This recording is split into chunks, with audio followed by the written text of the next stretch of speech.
네, 안녕하세요. 오늘은 지난 시간에 이어서 조우용신에 대해서 알아보도록 하겠습니다. 지금까지는 어, 많은 것을 배웠어요. 사실은 명리학에서 꼭 필요한 부분들은 거의 이렇게 정리를 해드린 것 같은데 그 중에서도 육신에 관한 부분은 많은 시간을 좀 할애했던 것 같아요. 그래서 그 부분은 각자 알아서 더 좀 심화 과정으로 좀 스스로 알아서 공부들 하시고, 이번에는 명리학에서 어찌 보면 가장 근본이라고 할 수 있는 이 조우용신에 대해서 꼭 알아야 되기 때문에 이번 시간에는 조우용신에 대해서 살펴보도록 하겠습니다. 어, 명리학의 학과는 크게 세 가지가 있어요. 음양오행으로 보는 그 사람의 본질을 살펴보는 음양오행으로만 사주를 분석하는 방법이 있고, 어, 그런 것을 기준으로 정리해 놓은 책이 대체적으로 이제 공통보감, 조화원약을 공통보감으로 설하고 선생이 예, 다시 제목을 바꿔서 이렇게 주석을 달아서 내놓은 책이고, 어, 그 다음에 이제 중요한 것이 억부론이라고 해서 적천수죠. 그것이 우리가 음, 지난주하고 이어서 쭉 배워왔던 어, 신강신약의 그 신강신약 보는 법 등령득지 득세로 어, 신강신약을 보고 용신을 잡는 법, 그리고 이제 육신의 특성 이런 것까지 이제 공부를 했고요. 그 다음에 세 번째 학과가 뭐냐면 격국용신이에요. 격국용신은 아, 그 사주에서 가장 중요한 게 살펴봐야 될 곳이 월지 지장간의 월령이라고 주장하면서 월령을 기준으로 해서 거기에서 격이라는 걸 잡아서 어, 사회생활에서의 부기 빈천을 보는 방법론으로 격국론이라는 게 있는데, 음, 학과의 순서로 보면 조후, 그 다음에 당령이라고 하는 음양오행을 먼저 공부를 했어야 하고, 그 다음에 육신, 그 다음에 격국 이렇게 가야 되는데, 지금 우리가 이 수업에서 공부하고 있는 것은 명리학의 일반론을 전체적으로 이렇게 다루다 보니 조우가 좀 뒤로 이렇게 밀렸어요. 그래서 어쨌든 이 조우를 감명하는 데 있어서도 앞에 우리가 배웠던 이론들을 다 알아야만이 이 조우를 감명할 수 있기 때문에 이것은 어, 음양오행론이라고 해서 앞에서 음양오행에 대한 공부의 초급 과정은 그렇게 거치지만 어, 뒤에서 배우는 또 조우에 관계된 음양오행은 또 좀 무게가 다르기 때문에 지금쯤 배워야 되는 게 또 맞기도 합니다. 그래서 오늘은 조우용신, 조우란 무엇인지 한번 살펴보면서 우리가 타고난 복덕이, 각자 사주를 보고 내가 타고난 복덕이 무엇이고 조우의 문제가 뭔가 있나 한번 살펴보는 그런 시간이 되지 않을까 생각합니다. 자, 조우란 고를 조자 기후 후자예요. 그러니까는 기후를 고르게 하는 것, 음, 기후를 고르게 하는데 필요한 음양오행을 조우용신이라고 하는 거죠. 그래서 기후를 고르게 한다는 뜻이 조우인데, 결국 조우라는 것은 추우면 따뜻하게 하고 더우면 시원하게 하는 오행의 작용을 말하는 것이다. 이렇게 간단하게 이야기할 수 있겠어요. 일부에서 그 청간과 지지론에서 우리가 이미 이렇게 공부했듯이 사주 명리학에서 조우를 볼 때는 청간과 지지를 나누어 보는데, 청간은 한난을 보고 지지는 조습을 기준으로 본다는 거예요. 그래서 청간의 한난은 음양을 본다는 거고요. 결국은 춥고 더운 거. 지지는 마르고 습한 기운을 본다는 거예요. 하지만 청간 지지로 나누어 본다고 해서 청간이 따로 작용하고 지지만 따로 작용하지는 않고요. 결국은 청간 지지를 같이 아우러서 봐야 된다. 그게 이제 한난조습을 통해서 우리가 조용신을 잡는 방법이 여기서 나옵니다. 그래서 한난조습이라고 하는 것은 추울 한자, 따뜻할 난자, 그 다음에 마를 조자, 그 다음에 윤택할 습자, 이런 것을 이야기하는데, 이런 한난조습을 구분해야 되는데, 한난조습을 계절로 살펴보면 한은 추운 거니까 겨울, 그쵸? 나는 따뜻하니까 여름, 조는 말라가는 기운이니까 가을, 습기는 봄의 기운을, 계절을 뜻한다. 이렇게 우선 기본적으로 알고 이 구분하는 방법에 대해서 또 한번 살펴보도록 하겠습니다. 자, 청간의 한나는 뭐예요? 춥고 따뜻하다는 것은 청간에서는 임수와 병화를 기준으로 보는데, 임수는 추운 것, 찬 기운이고, 근데 천간에 신금이 있어서 신금이 임수랑 만나서 금생수가 되면은 이거를 금한순행이라고 해요. 금한순행. 금한순행이라고 하는 것은 경금하고 신금은 달라요. 경금은 여름에 화에서 막 나와가지고 화기운에 의해서 막 재련돼서 막 익어가는, 가을에 초가을에 그 더운 기운에 막 이렇게 익어가는 그러한 양력 8월, 양력 8월이 절기상으로 지지로 원숭이 신자 신월이죠. 입추. 입추 절기가 양력으로 8월이에요. 음력으로 7월이고. 그때가 경금이거든요. 그러니까 얼마나 더워요. 따뜻하죠. 그래서 경금은 그렇게 찬 기운이 아닌데, 이 천간의 신금은 신유술 해서 술월 한로 상강절기에 술 중에 신금 초기에서 설이가 되는 기운이기 때문에, 그 신금이 임수랑 만나면 찬 기운과 신금의 더 또 차가운 기운이 서로 엉겨 붙어 가지고, 서리가 엉겨 붙어 가지고 얼어버린다는 거예요. 그거를 금한순행이라고 해요. 얼어버린다. 그러면 어떻게 되겠어요? 물이 얼어버리면 수생목이 안 되죠. 눈이 쌓이면 도로가 막히고, 그쵸? 어, 폭설로 인해서 모든 겨울 작물이 다 죽고, 산사태가 나듯이 눈사태가 나고, 이런 자연재해가 발생을 하죠. 그래서 사주에서 금한순행된 사주들은 우리 살아가면서 우리 인생이 그렇게 혹독하게 힘든 과정을 거칠 수 있다는 거예요. 사람의 그 생활로 비유를 해보면. 그러니 어떻게 해야 돼요? 금한순행이 되면 이 금한수행을 해결해야 되는 조우용신이 필요하다는 거죠.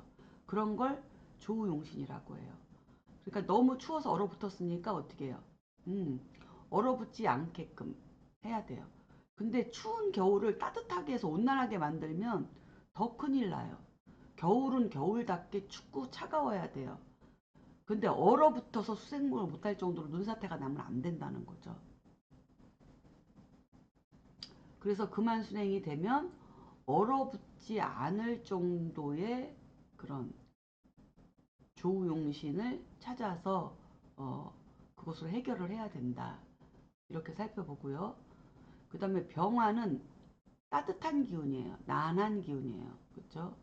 따뜻한 기운인데, 이 병화가 태양으로 따뜻한 기운인데, 간목이라고 하는 것은 인월에서 나온 거잖아요. 그래서 아직은 추워요. 입춘절기에 나온 거라서. 근데 을목은 입춘절기를 지나서 경칩 춘분절기에서 고구 청명, 청명 고구까지 가서 진중에 을목이 나온 거예요. 그러면 무성하게 이미 막 퍼져 있는 거죠. 그러니까 따뜻한 기운과 병화의 따뜻한 기운과 을목의 따뜻한 그 소양이 만나서 목생화가 되면 이게 염상이 될 수 있어요. 염상. 불탈 염자, 그렇죠? 이쌍자. 그러니까는 너무 뜨거워서 토가 말라버리고 그 다음에 을목이 그 병화의 뜨거운 기운의 을목이 말라버릴 수가 있어요. 그래서 염상이 돼버려서 이게 지나치면 불까지 날 수가 있는 거죠.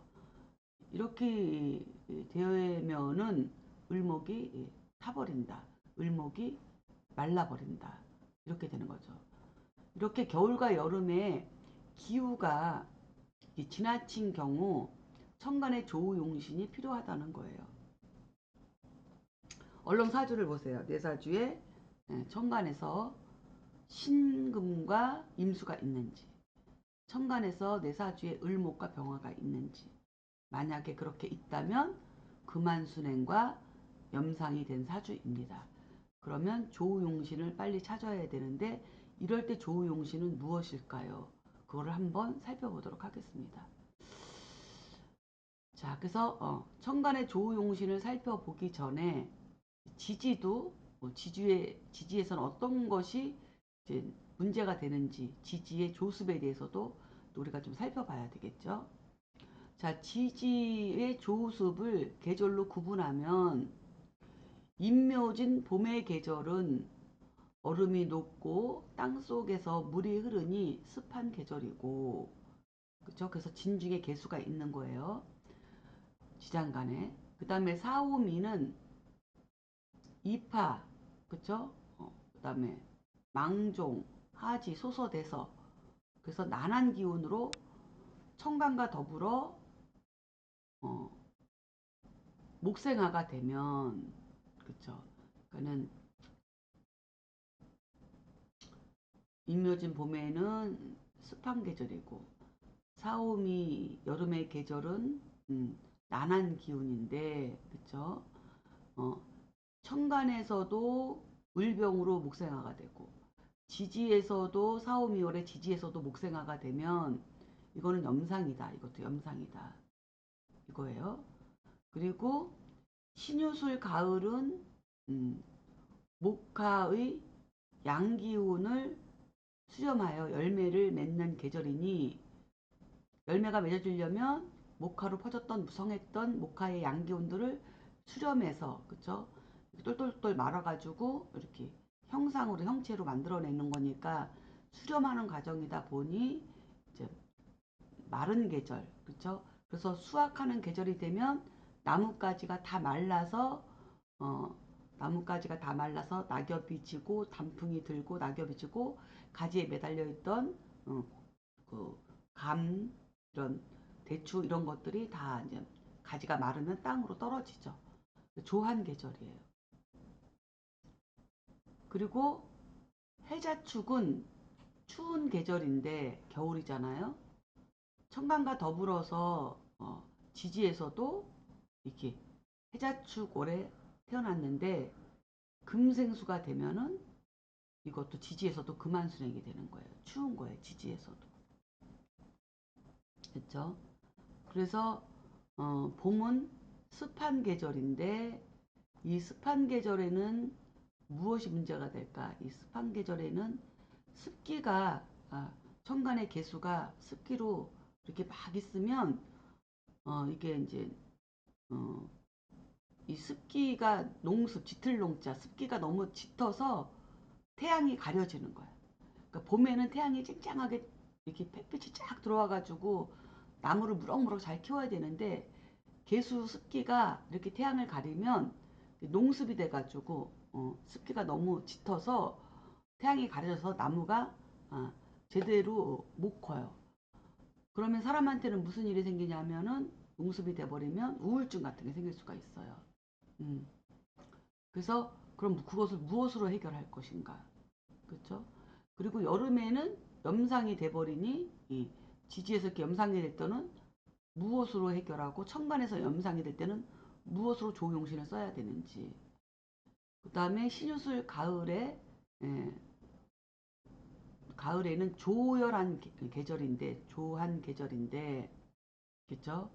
조열한 계절인데 지지에서 또 뭐예요? 목생화가 되면은 이거는 또 더욱 조열해지는 그러한 어, 이제 문제가 생긴단 말이죠. 음, 그러면은 가을에는 많은 수확을 이렇게 거둬들여야 되는데 너무 가뭄이 들어서 어, 수확이 제대로 이제 자기가 원했던 만큼 수확을 거둘 수가 없으니까 그런 거에 대한 이제 불만 이런 걸로 이제 어, 부정적인 삶을 살아갈 수 있는 거. 그럼 이럴 때는 어떤 것을 조용신으로 할까? 이런 걸 살펴봐야죠. 해자축월의 지지에서 또 금생수까지 되면은 어, 천간도 그만순행이지만 지지는 지지대로 또 그만순행이 된다. 그러면 이럴 때는 어, 진짜 이렇게 이거는 실질적으로 이제 추운 거니까 따뜻하게 해야 되는데 무엇을 어떤 오행을 조용시로 삼아야 되나 음, 이런 것들을 이제 살펴봐야 됩니다. 그래서 기후가 항상 덥고 건조하면 만물이 생장할 수 없고 기후가 항상 춥고 습하면 만물이 병이 들어 죽는다. 예를 들면 사주가 모두 목화로만 구성되어 있으면 너무 따뜻하고 조열해서 목은 타버리고 말라버리고 그렇죠? 목은 타버리는 뭐 타버릴 수도 있고 말라버릴 수도 있고 상대적으로는 또 금수로만 또 금수로만 목화로만 구성되고 그렇죠? 어, 금수로만 구성된 사주는 또 뭐야? 어, 냉하고 습하여 그렇죠? 냉습한 거죠. 차갑고 한냉한 거죠. 어, 냉습, 한냉. 금수로만 되어 있으면 냉습하여 목이 자라지 못하고 뿌리가 썩고 수가 왕성하면 목이 떠내려가는 이런 문제들이 생긴다는 거죠. 그렇죠? 자, 그러면 자, 조우에 대하여 자평진전에서는 어떻게 이야기를 하고 있는지 한번 살펴볼게요. 자, 명리를 논할 때는 오직 원령의 용신을 위주로 하며 또한 모름지기 기후와 배합하여 서로 참조한다. 비유하자면 영웅호걸이 탄생할 때 때를 얻으면 어, 자연히 일은 반으로 줄고 공은 두 배로 늘어난다. 때를 만남이 순조롭지 못하면 비록 기이한 재주가 있어도 성공은 쉽지가 않다. 그러니까 아무리 영웅호걸로 태어났어도 난세를 만나야 그 자기의 기질을 발휘해서 어, 자기 할 일을 할 텐데 너무 평화로운 세상에 이, 이렇게 영웅의 재주를 갖고 태어났어도 자기가 때를 만나지 못했기 때문에 그냥 건달로 살다가 어, 인생을 마감할 수 있다는 거죠. 음, 근데 만약에 영웅호구로 태어났는데 음, 난세다 난세. 예, 그쵸? 그럴 때에 이 영웅호걸이 그 능력을 갖고 있는데 이 사주에서 조우까지 잘 갖추고 있으면 때도 잘 맞추고 그 다음에 힘 안 들이고 또 큰 일을 이렇게 해결할 수 있다는 얘기죠. 아무리 영웅호걸이라 하더라도 때를 만났지만 조우가 안 맞으면 정말 그 어렵게 그 자기의 그 공을 세울 수 있다는 얘기가 이 속에 함축되어 있습니다. 자, 예를 들면 인수가 정관을 만나면 이것을 일컬어 관인쌍전이라 하는데 귀하지 않은 사람이 없다. 자, 이 소리는 뭐냐면 인수는 정인을 얘기해요. 정인이 예, 정인이 이렇게 정인이 정관에 이렇게 생을 받는 거. 그쵸?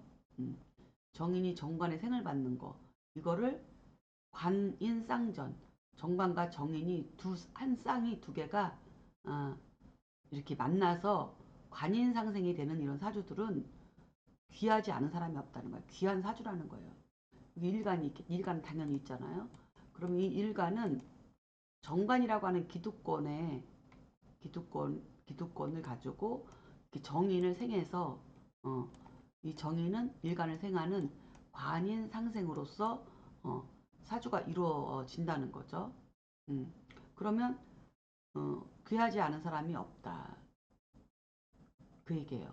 그러나 만약에 겨울에 모기 수를 만나면, 그렇죠? 겨울의 모기라고 하는 것은 예를 들어서 간목일간이 겨울이면 자월이에요. 그렇죠?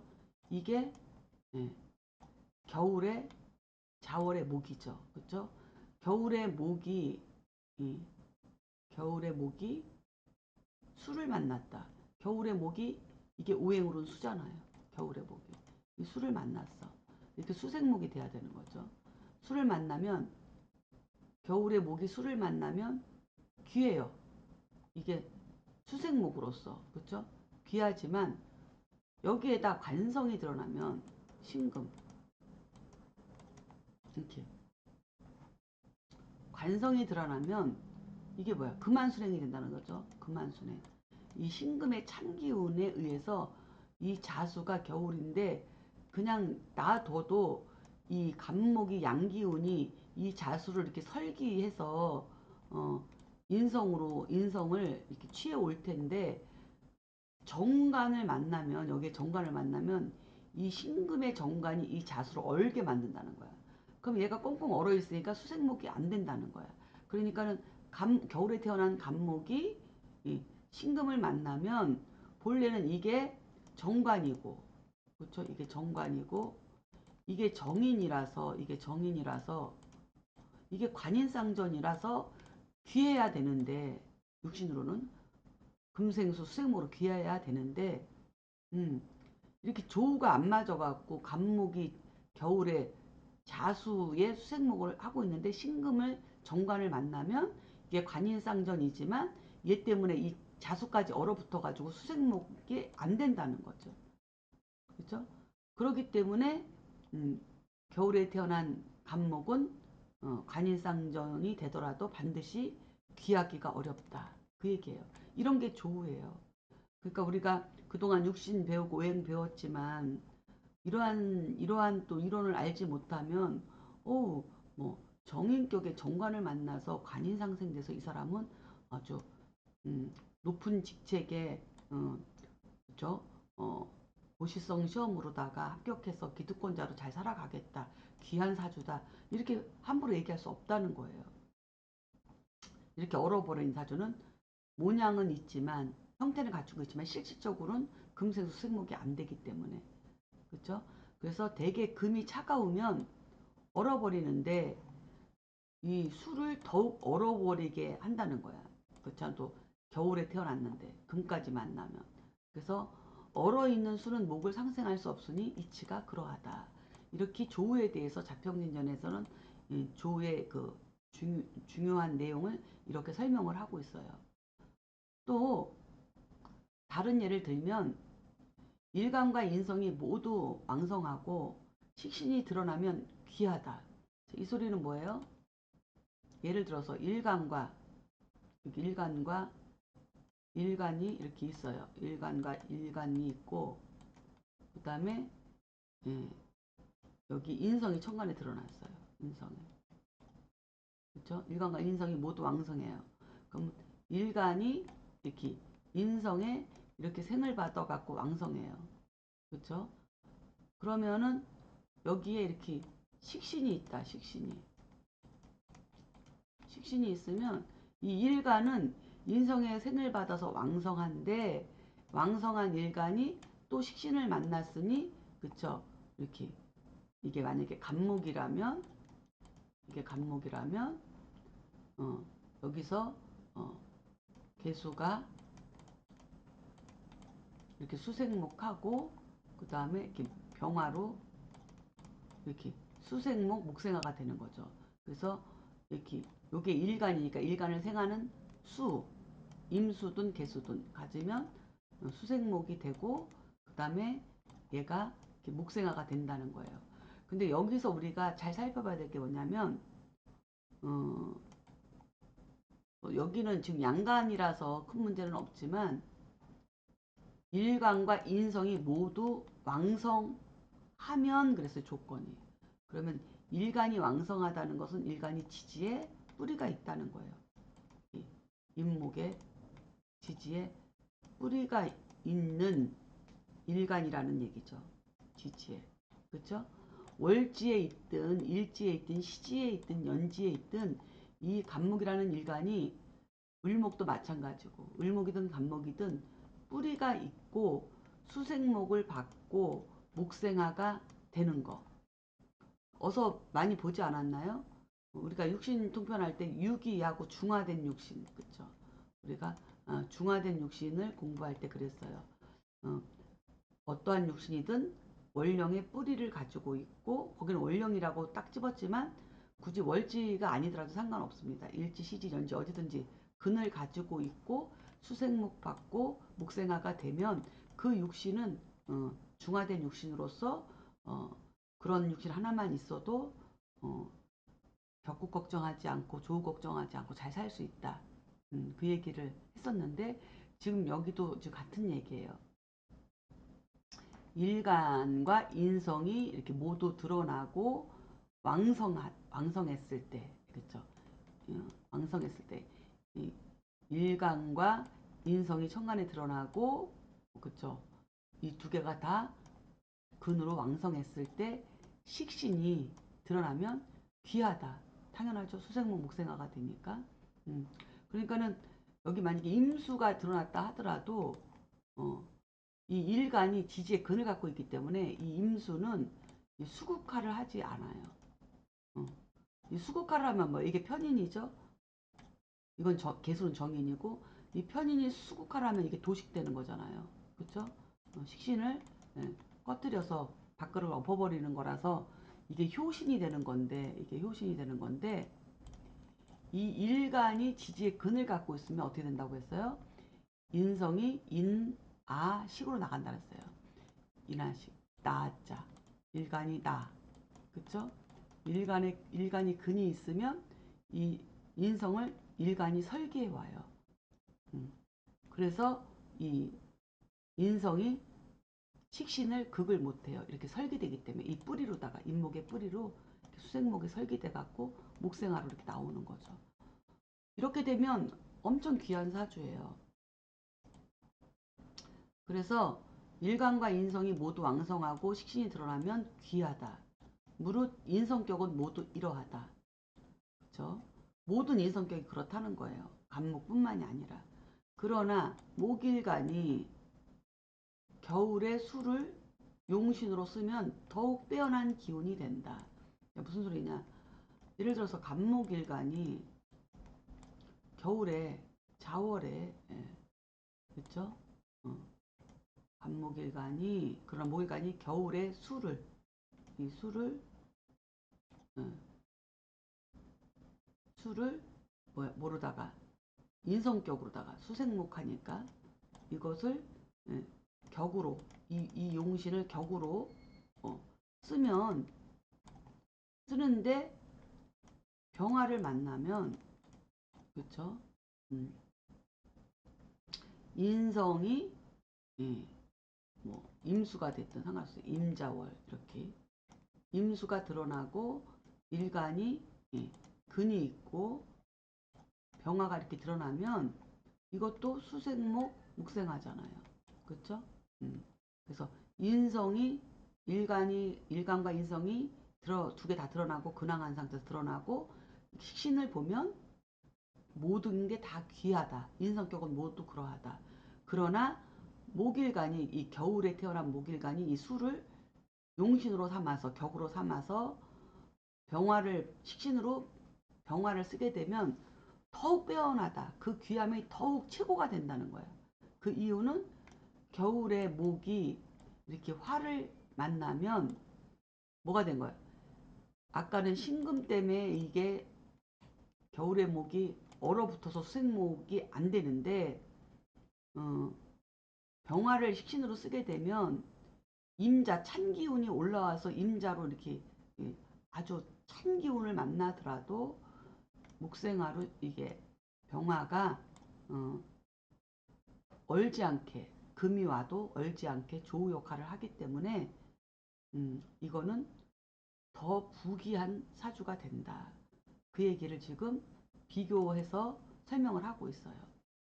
그 다음에 또 다른 예를 들면 상관이 정관을 만나면 재앙의 100가지 단서가 되므로 권세는 10년을 못 간다고 그랬어요. 이거를 뭐라 그래? 상관경관이라고 해요. 상관이 정관을 만나면 이걸 상관경관, 볼견자를 써서 상관경관이 되면 재앙이 100가지, 모든 일의 100가지의 재앙의 그 단서가 된다는 거예요. 상관경관이 되면. 그러니까 아무리 성공을 했어도 사주에서 상관경관 되는 운을 만나면 피할 수 없다는 거고 그 정도로 나쁘다는 거예요. 그러나 금수가 정관을 보면 도리어 빼어난 기운이 된다. 정관이 상관을 두려워하지 않는 것은 아니지만 조우가 시급함으로 저울질하여 용신으로 한다. 이렇게 설명되어 있는데 이게 무슨 소리냐. 아까 목이 겨울에 태어났을 때 금수를 만나면 얼어붙어서 수생목이 안 됐지만 수생목해서 금을 안 만나고 병화를 만나면 겨울에 화를 만나서 더 그 부기가 뛰어나다고 했는데 지금 이거는 뭐냐면 금수상관격을 얘기하는 거예요. 그러니까 뭐냐면 경금일간이 이렇게 자월에 태어났다. 그러면 경금일간인데 자월에 태어나면 이게 금생수잖아요. 금생수. 이게 상관이에요. 상관.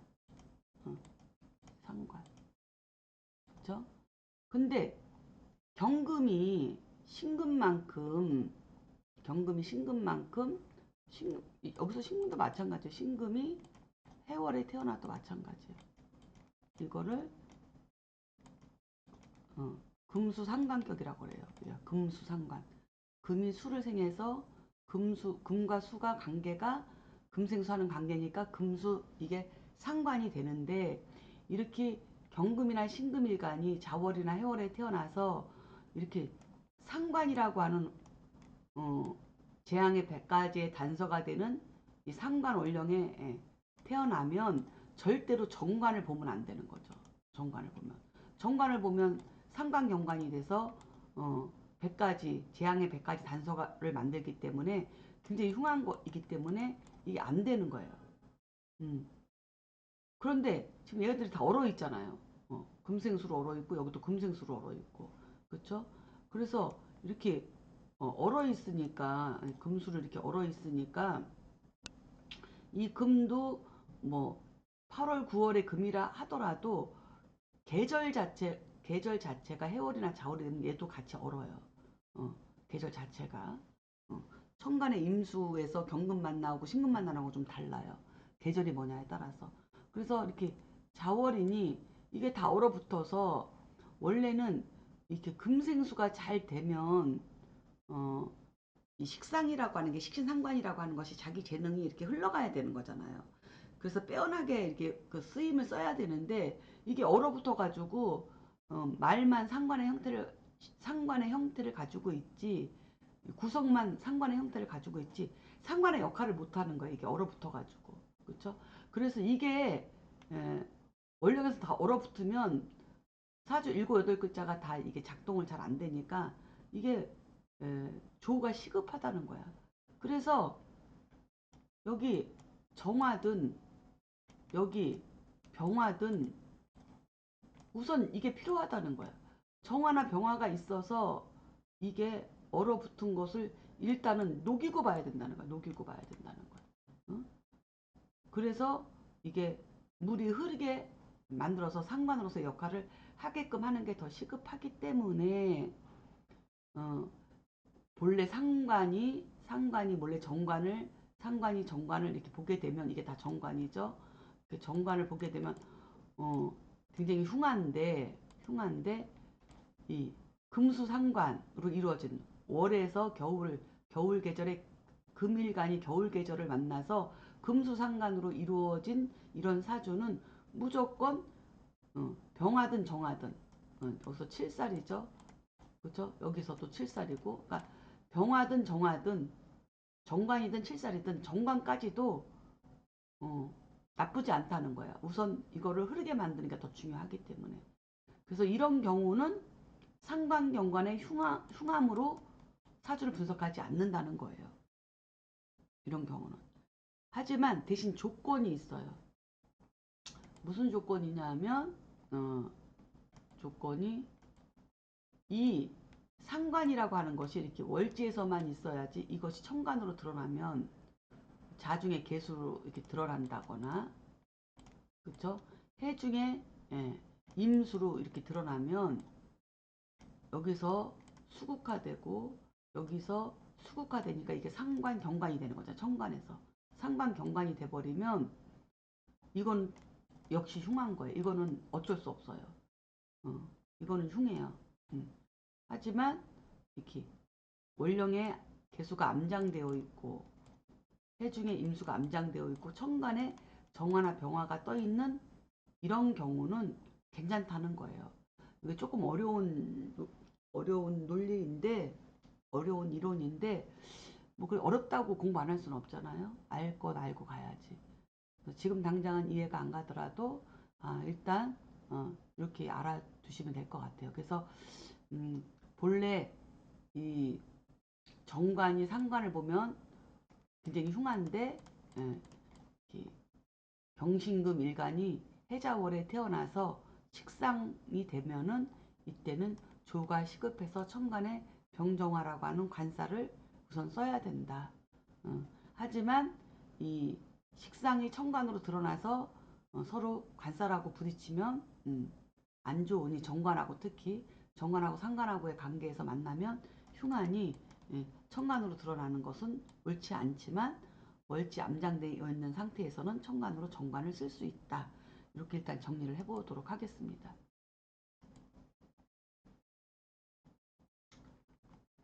그래서 다시 여기서 읽어보면 자 상관이 정관을 만나면 재앙의 100가지 단서가 되므로 권세는 10년을 못 간다고 했는데 그러나 금수가 정관을 보면 여기서 금수는 뭐예요?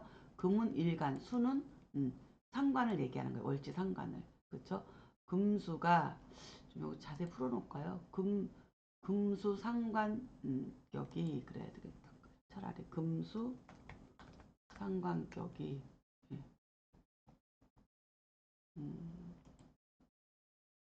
그렇죠? 금수 상관격이 정관을 보면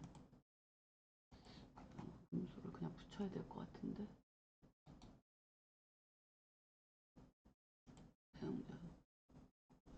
금수 상관격이 정관을 보면 금수 상관격은 정관을 보면 도리어 빼어난 기운이 된다. 그렇죠? 그래서 정관이 상관을 두려워하지 않는 것은 아니지만 조우가 시급함으로 저울질해서 잘 권형을 잘 잡아서 용신으로 오히려 한다. 용신으로 한다는 것은 조우용신으로 쓴다는 거죠. 저울질하여 조우용신으로 한다. 구분을 해야 되니까 조우용신으로 한다. 이렇게 설명을 하고 있습니다. 자, 그래서 여기서 저울질하여 용신으로 한다라는 말의 뜻을 잘 살펴야 하는데 금수 상관이 정관을 기뻐한다고 해도 일단 녹아야 되니까 서로 꺼리지 않는 위치에 있어야 함을 말하는 것이다. 즉 지지로 우와 정관이 오면은 월지 자수와 충해서 좌우충을 하니까 이거는 합격이에요. 지지에서 오는 것도. 그러니까 무슨 얘기냐면 아직 격국은 공부 안 했으니까 합격이란 말은 몰라도 되고요. 일단 경금이 이렇게 자월에 태어났는데 물론 천간으로 이 정화가 필요해요. 정관이라 하더라도.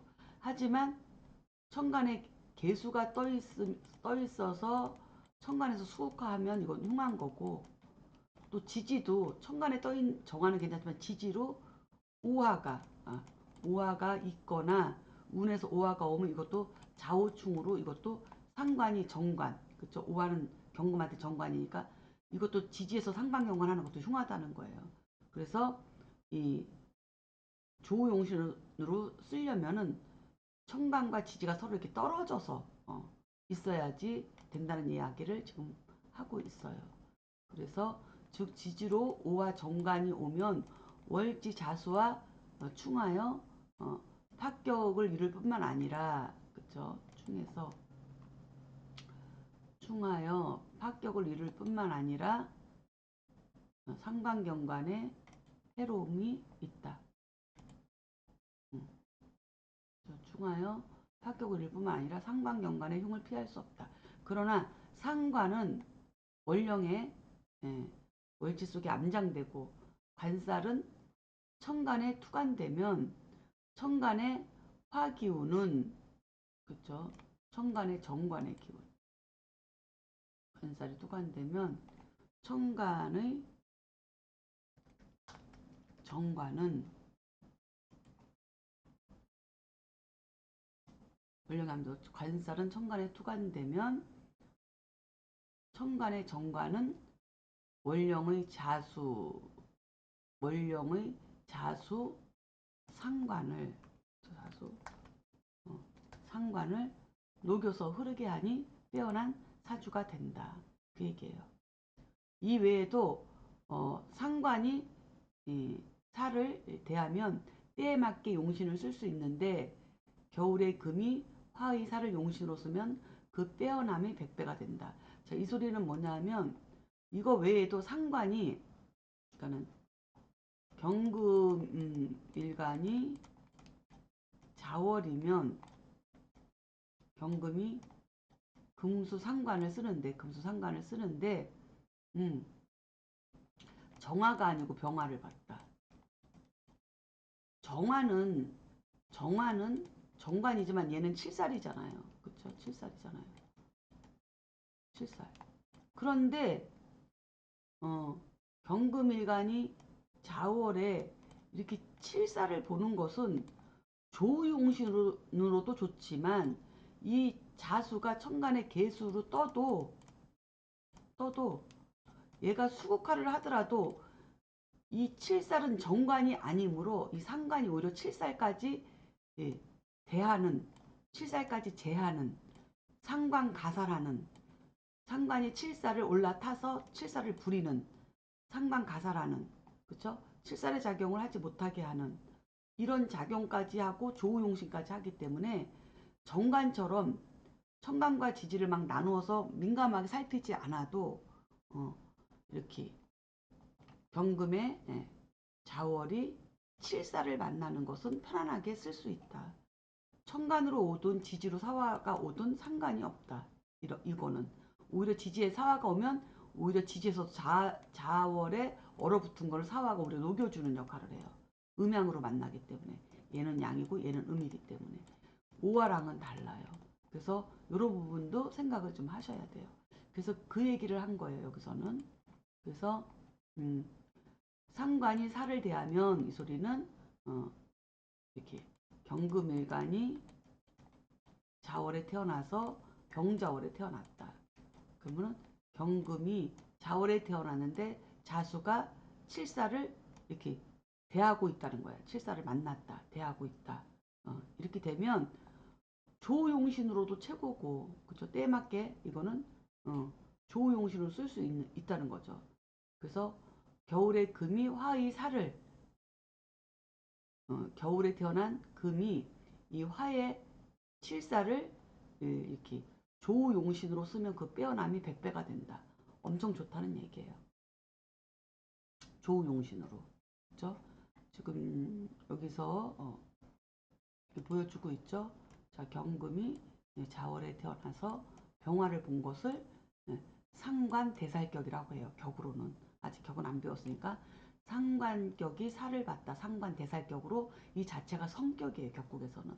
근데 우리가 이제 아직 격국은 공부 안 했으니까 격국용어를 쓰지 않더라도 금수상관으로 얼어 있는데 병화라고 하는 칠살이지만 이 칠살이 물 위에 떠 있기 때문에 칠살이 약해서 흉살 작용을 하지 않아요.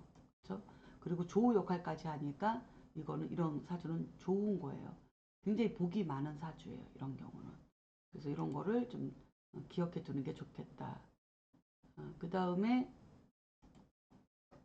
상관폐인도 때에 맞게 용신으로 쓸 수 있는데 상관폐인이라고 하는 것은 이렇게 아까 여기서 상관폐인이라고 하는 것은 그래서 금수상관이 칠사를 대하고 있어서 효과가 좋은 부기한 사주의 케이스하고 또 상관 상관이 폐인됐다는 것은 또 뭐냐면 만약에 지금 금수상관으로 예를 들면 이 금수가 얼어 있는데 병정화를 보지 못했지만 무토를 만났다. 그러면은 이 무토가 조토잖아요. 뜨거운 토잖아요. 양토고. 그래서 이 토가 조를 천간에서는 조우용신 역할을 하는데 이 자수가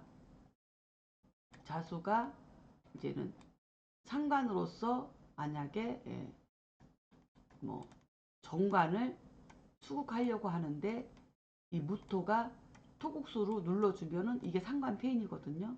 이게 상관폐인이에요. 근데 금수 상관격에서는 이 상관폐인을 별로 필요로 하지 않아요. 오히려 이 정관을 더 필요로 하죠. 얘를 조우용신으로 써야 되니까. 그런데 지금 여기서의 상관폐인은 뭐냐면 계절마다 좀 달라요. 어떻게? 여름에 간목일간이 음, 여름에 목이 인성을 용신으로 쓰는 거. 그러니까는 여름의 목이 여기가 오화예요. 오화. 5월에 태어난 거예요. 그러면 여름이라고 하는 계절에 목일간으로 태어난 거예요. 이것도 목생화 상관이죠. 이거는 금생수 상관. 그렇죠? 이건 금수 상관. 이건 목화 상관. 그렇죠? 금생수의 상관은 금수로 물이 지어 있어서 너무 추운 것. 목화 상관은 목도 소양, 화는 태양. 목화로 이루어져 있어서 염상, 너무 뜨거운 거. 요게 이제는 두 계절의 특징의 상관격이에요. 금수상관격, 금수상관, 목화상관. 계절로 봤을 때. 그쵸? 그래서 금수상관은 조우로서 오히려 저기 정관을 써서 귀하게 되어야 하는 건데 이렇게 목화상관은 뭐를 쓰냐면 개수, 그쵸? 개수나 임수를 써서 그쵸? 수를 써서 이 목이 마르거나 타지 않게끔 해준다는 거죠. 이게 뭐냐면 이 오화가 상관인데 천간에 수가 있고 임수가 있고 개수가 있으면 이 수 기운이 이 월지 화 기운을 지상에서 펄펄 끓고 있는 화 기운을 얘네들이 소낙비가 되든 찬 기운이 와서 이 기운을 화 기운을 식혀줘서 뭐예요? 목이 마르지 않게 또는 타지 않게 이게 만든다는 거죠. 이것을 상관폐인이라고 해. 왜냐하면 얘는 상관경관으로 조우용신을 하지만 목화상관격은 상관폐인으로 조우용신을 한다는 거야. 왜냐하면 얘가 육신으로 인성이 되기 때문에 인성. 그렇죠? 인성이 되기 때문에. 그래서 이 상관이라고 하는 것은 정관을 파악하는 흉신이기 때문에 이렇게 인성을 차고 있으면 인성이 사주에 이렇게 있으면 이 상관이 흉신 역할을 하지 않아요. 그래서 이런 거를 상관폐인이라고 하거든요. 그래서 앞으로 이제 중급 고급 연구과정 가면 좀 용어 공부도 해야 되고 격국 공부도 해야 되는데 이제 그건 다음 학기에 이제 기대를 해보고요. 다음 학기나 아니면 다다음 학기가 되겠네요. 자, 그래서 이렇게 목화 상관은 이렇게 상관 페인으로 이렇게 예, 수국화로서 이 열기를 조절해주는 이런 상관 페인으로서 조우용신을 한다는 거예요. 자, 그래서 다시 한번 살펴보면 자, 다음은 상관 페인도 때에 맞게 용신으로 쓸 수 있는데 여름에 목일간이 인성을 용신으로 쓰면 인성을 무슨 용신? 목일간이 여름에 목일간이 인성을 조우용신으로 쓰면 그 빼어남이 100배가 된다. 그러니까는 화가 수로 가고 수가 화로 간다. 이것은 주역에서 말하는 수화 기제의 의미와 같다. 그러니까 뭐냐면 간목일간이 5월에 태어나서 목화가 너무 많아가지고 지금 목이 마르거나 목이 다 타버리는 그런 지경인데 여기에 임수를 만나 찬기운을 만났어. 그럼 이거는 수생목이니까 인성이야. 인성. 그쵸? 인성인데 이 찬기운이 하늘의 찬기운이 땅에 월에 이 오화에 펄펄 끓는 뜨거운 열을 이렇게 찬기운이 먹구름이 딱 껴가지고 이 더운 기운을 흐리게 만들어서 이거를 조절해 주는 거죠. 이거를 육신으로는 상관폐인이라고 하고 상관폐인이라고 하는데 이것이 뭐냐면 어떻게 되는 거냐면 화가 이 화가 뭐가 이 화가 수로 가고 그쵸? 그 다음에 이 수가 화로 온다는 거예요. 그거는 어떻게 간다는 거야? 이게 수가 수생목으로 가서 목생화로 간다는 거죠. 그죠? 수생목, 목생화가 된다는 거고, 그 다음에 요 자체가 그래서 수화가 이 목을 통해서 이렇게 수화기제가 된다는 거예요. 그래서 이 찬 기운이 하늘로 내려오고, 그 다음에 이 뜨거운 기운은 하늘로 증발해서 없어지고, 이게 수화기제예요. 그래서 원래는 수화기제가 지지에 수가 있고 하늘에 화가 있어서 수기운이 올라가고 화기운이 내려오고 이런 건데 지금 여기서는 반대로 수가 찬 기운이 땅으로 내려오고 뜨거운 화기운은 다시 증발해서 이렇게 조우가 조절이 된다는 거죠. 그래서 이 나무가 마르지 않고 타지 않고 잘 존재할 수 있다는 거예요. 그것을 지금 조우용신으로서 이야기를 하고 있습니다. 자, 그래서 예문을 살펴보면 이거죠. 간목이 5월에 뜨거운 여름에 뭐 인호술 하고까지 있다면 그렇죠. 목이 치열하죠. 화가 참 치열해요. 그러면 이제 간목이 타버릴 지경인데 이때 임수 하나가 떡 찬 기운이 한난조선에서 이거 한이잖아요. 찰 한자. 찬 기운이 하늘에서 착 내려오면 이것이 이제 식게 되죠. 땅이 펄펄 끓던 땅이 식게 되니까 간목이 마르거나 타지 않는다. 그래서 이것을 상관폐인이라고 한다. 상관이 인성을 이렇게 차고 있으면 이것으로서 조우 역할까지 하니 이런 사주는 상관폐인으로 만들어진 사주 자체만으로도 격이 부기격인데 조우까지 목화상관 같은 경우에는 조우의 용신까지 겸해서 이것이 이 사주를 좋게 만드니 그 부기가 더욱 빼어나다. 그 얘기를 지금 설명하고 있는 거예요. 그렇죠? 그래서 어쨌든 간에 그리고 또 이 상관격이 상관격이라는 거는 뭐 경 얘기하지 않더라도 간목이 뭐 오화 이게 상관이라고 했잖아요. 그렇죠? 그러니까 이 상관이 뭐 하는 역할이 뭐예요? 상관이 하는 역할이 화생토, 그렇죠? 화생토 하는 거잖아요.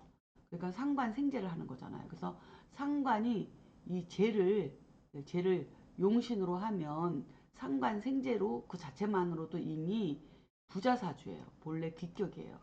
그러나 겨울의 수를 겨울의 수 그러니까는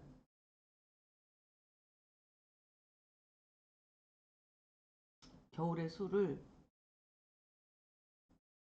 용신으로 하면 작은 부자에 불과하며 또한 기격이 많지 않다. 얼어있는 수로는 목을 생활할 수 없기 때문이다. 라고 말한다. 이건 앞에서 얘기했던 건데, 그쵸?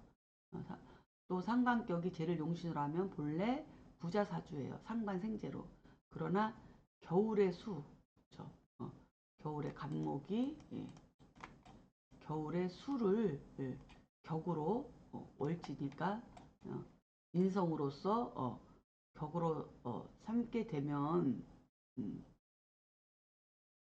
겨울에 수를 용수로 하면 작은 부자에 불과하다. 겨울의 수. 이 관목이 아니고 제가 착각했어요. 겨울의 수는 뭐예요? 그쵸? 이거죠. 상관격을 얘기하는 거니까 겨울의 수의 상관격은 금수상관격이죠. 금수상관격이 원래 상관생제격은 본래 부귀한 기격인데 그러나 겨울의 수를 금수상관격으로 이거를 쓰게 돼서 갑목을 갑자로다가 이렇게 그쵸? 이렇게 갑자로다가 상관생제를 하면 그죠? 상관이 수생목을 하면 겨울의 수로는 이거는 큰 부자가 될 수 없다. 왜? 이게 얼어붙어 가지고 수생목이 안 되기 때문에 그냥 작은 부자에 불과하다. 그 얘기죠. 그래서 얼어있는 수로는 목을 생화할 수 없기 때문이다. 라고 설명을 하고 있어요. 이렇게 자평진전에서도 격국만 다루는 것이 아니라 이렇게 조우에 대해서 어느 한 장을 이렇게 할애해서 조우의 중요성을 이렇게 다루고 있습니다. 그래서 이 부분까지 해서 조우가 얼마나 중요한지에 대해서 살펴봤습니다. 그러면 다음 시간에 이런 조우용신을 우리가 잡기 위해서 10간의 그 한난조습에 대해서 살펴보고 그 다음에 조우용신 잡는 법으로 해서 넘어가도록 하겠습니다. 자, 이 시간은 여기까지 마치도록 하겠습니다. 수고하셨습니다.